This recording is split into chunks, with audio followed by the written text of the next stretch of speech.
तो भाइयों फिर से आ गया वो बॉडी बिल्डिंग के इंटरेस्टिंग अपडेट्स लेके। तो वीडियो को शुरू करने से पहले जल्दी से वीडियो को एक लाइक कर दीजिए, और अगर आप अपने भाई के चैनल पर नए हैं तो जल्दी से चैनल को सब्सक्राइब कर दीजिए ऐसे रेगुलर फिटनेस और बॉडी बिल्डिंग अपडेट्स के लिए। तो भाइयों आज की सबसे पहली अपडेट आ रही है हमारे डेरेक लंसवर्थ की तरफ से। अब ये बात तो पक्की है कि डेरेक इस साल बहुत लोगों के फेवरेट बॉडी बिल्डर होने वाले हैं ओलंपिया स्टेज पे। साथ ही साथ बहुत लोग ये भी चाहते हैं कि डेरेक इस साल ओलंपिया जीत जाए। हालांकि उन बहुत लोगों के बीच कहीं ना कहीं जे कटलर का भी नाम आता ही है, क्योंकि आपको याद होगा कि पास्ट के अपडेट में मैंने कहा था कि इस बार जे कटलर की तो बहुत ज़्यादा उम्मीद है डेरेक लंसवर्थ के ऊपर। और इवन जे का कहना है कि शायद इस बार डेरेक को बैक के मामले में तो कोई बीट नहीं कर पाएगा, और उनका ये भी मानना है कि डेरेक का बैक एकदम कंप्लीट आता है। तो आप इससे अंदाज़ा लगा लो कि जब एक 4 टाइम्स ओलंपिया और एक लेजेंडरी बॉडी बिल्डर डेरेक के रिगार्डिंग ऐसी बातें कर रहा है, तो डेरेक इस बार ओलंपिया में किस तरीके की तबाही मचाने वाले हैं। इवन उसी रिगार्डिंग डेरेक के बैक और ट्राइसेप्स का भी अपडेट आया हुआ है। अब अगर बात करें इनके ट्राइसेप्स पे, तो मुझे इनके ट्राइसेप्स में कहीं ना कहीं रोली विंकलर वाली वाइब आती है। मतलब उनके जिस तरीके के हॉर्स शू वाले ट्राइसेप्स आते थे, कहीं ना कहीं डेरेक के भी वैसे ही थोड़े बहुत सिमिलर दिखते हैं। और बैक के ऊपर तो जब जे कटलर ने ऑलरेडी कमिटमेंट कर दिया है, तब तो मेरे थॉट्स उनके सामने कुछ भी नहीं है। और भाई मुझे भी इस बार खासकर डेरेक की फिजिक काफ़ी हद तक कंप्लीट दिख रही है। बट वहीं जब बात उठती है ओलंपिया जीतने की, तो कंडीशनिंग और ग्रेनीनेस के मामले में शायद ये हार्डी से थोड़े पीछे हो जाते हैं। बाकी इस साल पता नहीं ये कैसे कंडीशनिंग के साथ आने वाले हैं, और ना ही ये ठीक से पता है कि हार्डी को ये ग्रेनीनेस और कंडीशनिंग के मामले में बीट कर पाएंगे या नहीं। बाकी भाइयों इस रिगार्डिंग आपके थॉट्स कमेंट्स में ज़रूर बताइएगा। अगली अपडेट है भाइयों हमारे 7 टाइम्स मिस्टर ओलंपिया फिलिथ के तरफ से। अब आप सबने देखा था कि 1-2 दिन पहले रायन टेरी के साथ उनको देखा गया था साथ में वर्कआउट करते हुए।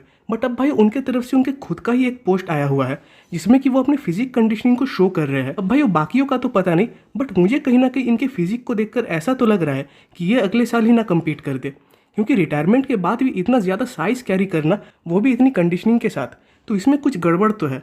अब माना कि ओलंपिया स्टेज वाली साइज पे तो नहीं चल रहे हैं, बट अगर ये कंपटीशन के लिए प्रेप शुरू भी कर दे, देन मुझे नहीं लगता कि उनको उस पुराने साइज में आने में ज़्यादा टाइम लगेगा। एंड अब तो इनका गट भी पहले से बहुत ज़्यादा बेटर दिखने लगा है।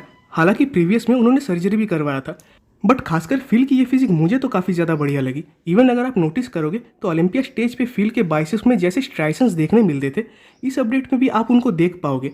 हाँ, वेस्ट इनकी थोड़ी ब्रॉड आ रही है, बट स्टिल एक ऑफ सीजन या रिटायर बॉडी बिल्डर के हिसाब से कम ही है।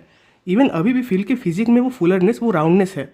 तो भाई मेरा बिलीफ है कि फील कमबैक तो ज़रूर करेंगे, और क्या पता कि जब वो कमबैक करे तब वो अपना 8 टाइटल भी जीत ले। अब भाई अगले अपडेट की ओर बढ़ने से पहले आप सबसे मेरा एक रिक्वेस्ट है कि अगर आप सबको मेरा ये रेगुलर कंटेंट अच्छा लगता है तो आपके भाई को सपोर्ट करने के लिए प्लीज़ इस चैनल को एक सब्सक्राइब कर दीजिएगा। अगली अपडेट है भाई हमारे 4 times men's physique mister Olympia Jeremy Buendia की तरफ से।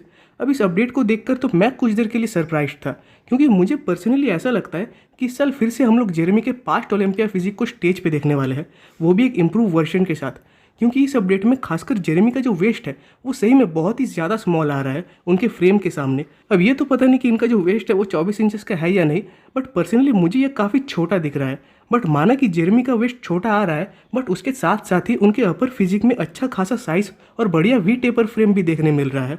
और इस बार जेरेमी के आर्म्स तो कुछ ज़्यादा ही बड़े दिख रहे हैं, वो भी शुरू से। बाकी फिजिक कंडीशन के साथ साथ राउंडर और फुलर भी आ रही है। और पर्सनली अगर इस टाइम बाकी मेंस फिजिक एथलीट्स के कंपैरिजन में मैं बात करूँ जेरेमी की, तो भैया मुझे पर्सनली इनकी फिजिक कहीं ना कहीं बाकियों से तो थोड़ी बेटर ही दिख रही है।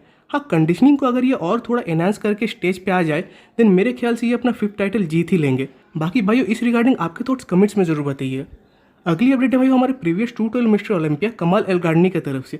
अब वैसे तो ये मास्टर्स ओलंपिया के विनर थे इस साल के, वो भी ओपन बॉडी बिल्डिंग में, बट स्टिल इनके फैमिली इशूज़ के कारण ये इस साल ओलंपिया से बाहर रहने वाले हैं। बट इसी बीच इन्होंने अपना एक फिजिक अपडेट भी पोस्ट किया है, जिसमें कि वो ये लिख रहे हैं कि उन्होंने ऑलरेडी 2024 के लिए अपना ऑफ सीजन शुरू कर दिया है। हालांकि अभी इनकी एज शायद 52 ईयर्स की चल रही है। स्टिल इसके बावजूद ओलंपिया के टॉप कंटेंडर्स को टक्कर देना और उनके बीच टॉप प्लेसिंग पे आना, ये बहुत बड़ी बात है। और उम्मीद तो है कि नेक्स्ट ईयर ये फिर से ओलंपिया में बढ़िया प्लेसिंग लाएंगे, बट किस डिवीजन में कम्पीट करेंगे वो एक देखने वाली बात होगी। अगली अपडेट है भाई अहमद अस्कनानी की तरफ से। अब ये भी एक 212 डिवीजन के बॉडी बिल्डर है, और बस 212 कहना गलत होगा, बल्कि 212 के टॉप बॉडी बिल्डर्स में से आते हैं, क्योंकि लास्ट ईयर ओलंपिया में ये 4th प्लेस पे आए थे, और इस साल शायद ये अपने 8th ओलंपिया में कम्पीट करेंगे। वैसे इनके तरफ से इनका फिजिक अपडेट तो आया हुआ है 2 वीक्स आउट का, और प्लेस वही ब्रैंडन करी वाली सेम पोजीशन पे। तो भाई फिजिक तो इनकी काफ़ी ज़्यादा थिक, डेंस और कंडीशनड आ रही है। इवन क्वाड्स तो इनके कुछ अलग ही आ रहे हैं। बट देखने वाली बात होगी कि क्या अहमद इस फिजिक के साथ ओलंपिया में 212 डिवीजन में टॉप 3 के अंदर प्लेस हो पाते या नहीं, क्योंकि ये ऑलरेडी लास्ट ईयर 4th पे आए थे। और इसकी लास्ट अपडेट है भाई ब्रांचेन कांग की तरफ से। अब इनका भी 4 डेज आउट का फिजिक अपडेट आया हुआ है।